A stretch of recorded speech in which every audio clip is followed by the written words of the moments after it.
Estamos en la Escuela Estatal de Formación Judicial y vamos a platicar con el doctor Juan Pablo Salazar Andreu. Gracias por aceptar esta entrevista para hablar acerca de esta exposición, doctor. ¿A qué se debe? Sandra, precisamente nuestro estado y también nuestro país está celebrando los 200 años, y eso es lo más interesante, del nacimiento del país en cuanto a su vida constitucional. Es decir, en el año 2024, hace un año, y por eso el motivo de esta exposición, que son los 200 años del federalismo, nuestro país adoptó la forma de Estado que al día de hoy tiene, y que es una república democrática, representativa, popular y federal. Eso es lo importante, pero también decir que Puebla como estado, al igual que otros estados de la república, en ese momento no estaban todos los estados de la república, unos van a nacer más a mediados del siglo XIX, nuestro estado definió tener su propia constitución estatal. Y entonces, un 19 de marzo del año de 1825, se instala el Congreso que va a dar pie a nuestra Constitución, que precisamente se expidió un 7 de diciembre del año de 1825. Ahora que entendemos el porqué de esta exposición, platíquenos qué obras podemos encontrar. Pues mira, Sandra, la verdad, en la estructuración de la obra se pensó primero en una parte donde la gente pueda ver nuestro estado, pues cómo estaba constituido, que para darnos una idea, tan solo el estado de Puebla tiene más de 1000 zonas arqueológicas. Eso nos da una idea de la importancia que tuvo este territorio, que parte está en el altiplano, es decir, donde están las montañas, otra parte hacia el Golfo y otra parte hacia el Pacífico. Entonces Puebla tuvo la presencia desde la cultura olmeca, la presencia de la cultura tolteca, desde luego la cultura mexica, la cultura mixteca y otras más. No me daría tiempo tanto a hablar, pero lo que nosotros quisimos reflejar en una parte de la exposición fue una de las ciudades más impresionantes que hubo en Mesoamérica, y que fue Caltonac, que es el verdadero nombre, no Cantonac. Ahí hay una discusión, es con L, ahora enclavada en el municipio de Tepeyahualco, en los límites con Veracruz. Esta zona arqueológica tan solo está descubierto el 1%, pero fue una ciudad, y esto nos va a dar una idea de la importancia de Caltonac, que albergó una población cercana a los 100,000 habitantes. O sea, era una ciudad inmensa, una metrópoli que podía competir hacia el siglo X, XI, XII con una metrópoli europea. Si ya una ciudad de 100,000 habitantes en Europa, bueno, pues era vista como hoy un Tokio, una Nueva York o una Ciudad de México, ¿no? Metrópolis muy grandes. Entonces estamos exhibiendo piezas de un centro urbano que pues tenía mucho intercambio de mercaderías, la obsidiana, tenía una gran producción de obsidiana que se vendía por varios lugares de Mesoamérica, ¿no?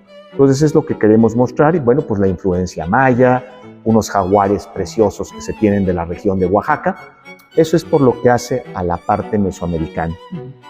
Luego tenemos el segmento que pues va a dar lugar a nuestra mexicanidad, y que es la parte novohispana. La parte novohispana que, de acuerdo a quienes le gobernaron primero desde Castilla, 1521-1700, fue la familia de los Habsburgo. Entonces hacemos una pequeña explicación cómo es este sistema de gobierno y de impartición de justicia, y hablamos sobre todo de un personaje central para entender el ejercicio de la justicia en lo que hoy es Puebla, a través de la figura de Juan de Palafox y Mendoza.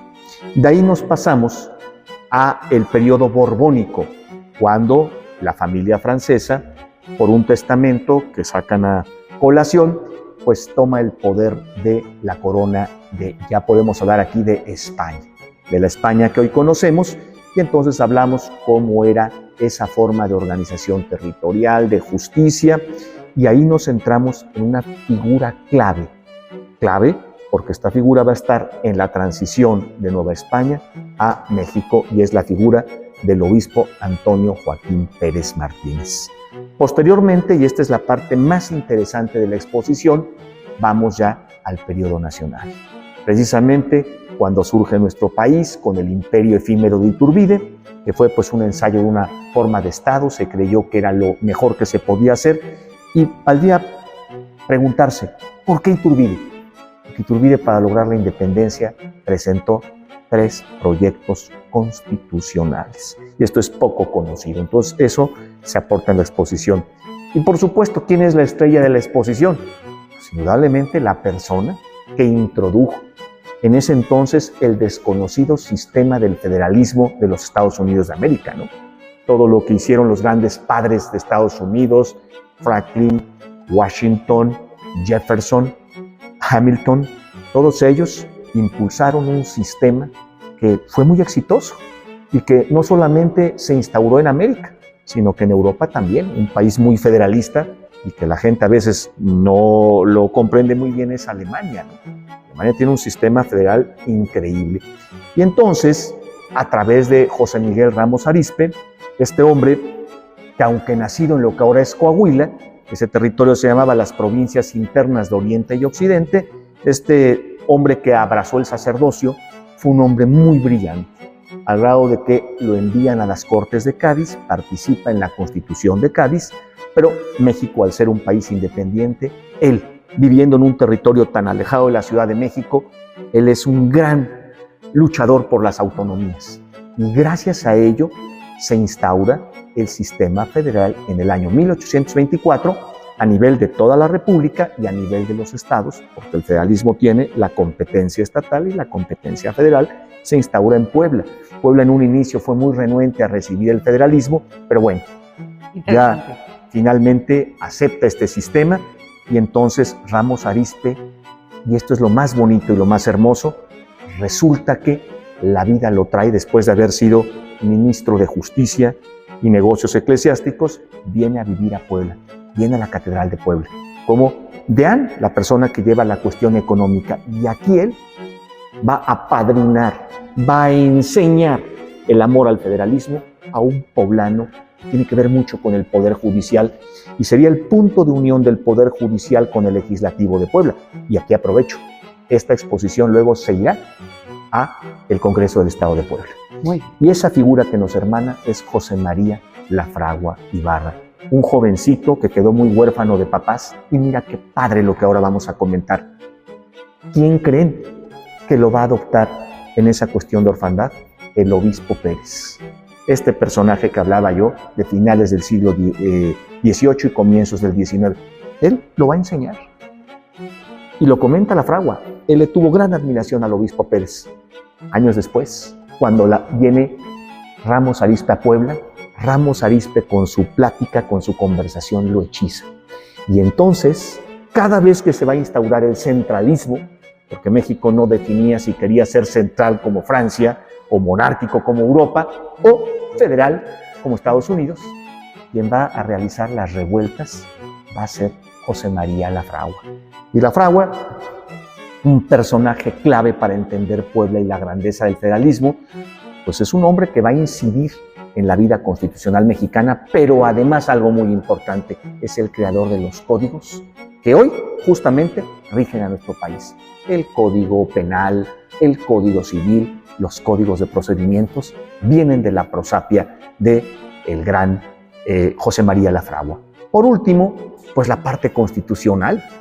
El Congreso del Estado de Puebla, y Puebla verdaderamente es uno, yo diría que posiblemente sea un estado, diríamos departamento en alguna otra región de América, que tiene una riqueza histórica archivística incalculable. El Poder Judicial del Estado, ya lo he dicho en otras entrevistas, es el más importante de todo el continente americano, el Archivo Judicial de Puebla. El legislativo es muy interesante. Entonces, el Poder Legislativo nos presta, y ya lo mostramos ahora al público, las constituciones que ha regido la vida poblana. La Constitución de 1825, con su reforma de 1831, luego la Constitución de 1861, que tuvo la reforma de 1870, 1880, 1883, 1892 y 1894. Y finalizamos con la Constitución de 1917. Pero a eso le agregamos un postre final.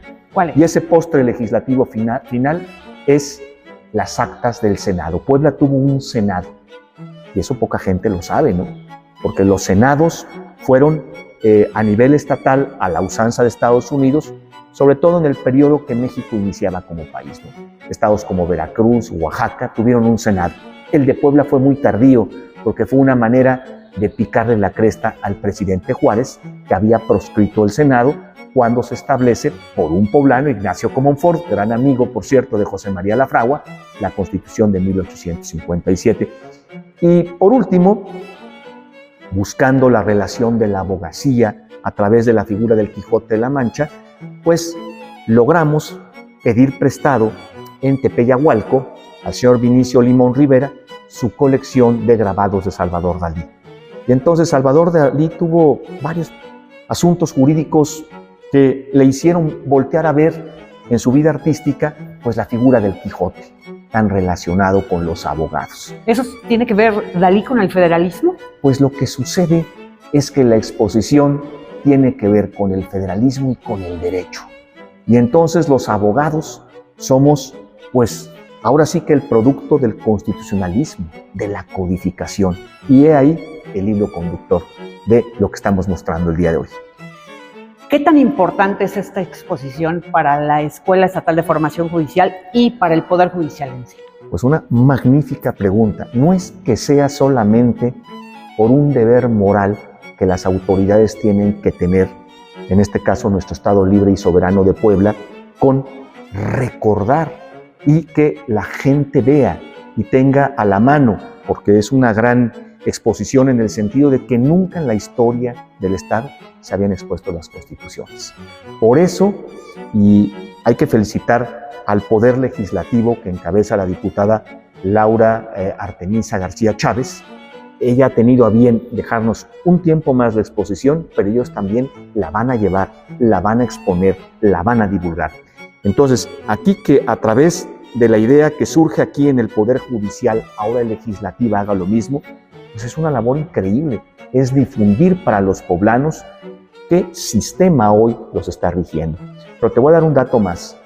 Esta exposición marca también un hito muy importante, porque Puebla, y esto hay que presumirlo con el pecho muy en alto, y hablo de la sociedad poblana, del Poder Judicial, del Ejecutivo, del Legislativo, es un Estado que ha sabido tributar, ha sabido reconocer a un personaje como Miguel Ramos Arizpe, como el propio José María Lafragua, como el propio Antonio Joaquín Pérez Martínez, a los grandes personajes que han forjado, y ese es el apellido Lafragua, forja, los fraguadores, el porvenir de este país que hoy, en su sintonía de forma de Estado, lo ha hecho a través de un sistema que le ha dado estabilidad. Eso es lo importante que hay que valorar, ese es el mensaje que hay que enviar.